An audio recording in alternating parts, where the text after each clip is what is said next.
നമസ്കാരം. മണ്ണാർക്കാട് വീട്ടിൽ ട്രെഡ്മിൽ സ്ഥാപിക്കാനെത്തിയവർ അലമാരയിൽ സൂക്ഷിച്ച 20 ലക്ഷം രൂപ കവർന്ന സംഭവത്തിൽ അന്വേഷണം ഊർജിതമാക്കി പോലീസ്. പ്രതികളെക്കുറിച്ച് സൂചന ലഭിച്ചതായാണ് വിവരം.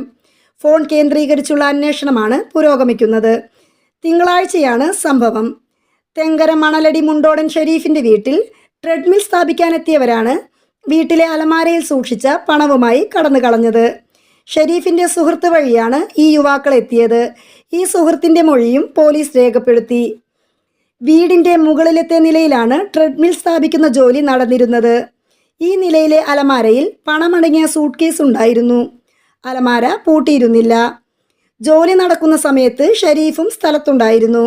ഉച്ചയ്ക്ക് ഭക്ഷണം കഴിക്കാനായി ഷെരീഫ് താഴത്തേക്ക് ഇറങ്ങിയതിന് പിന്നാലെ ഭക്ഷണം കഴിച്ചിട്ട് വരാമെന്ന് പറഞ്ഞ് ജോലിക്കാരും ഇറങ്ങി. ഭക്ഷണം കഴിക്കേണ്ട സമയം കഴിഞ്ഞും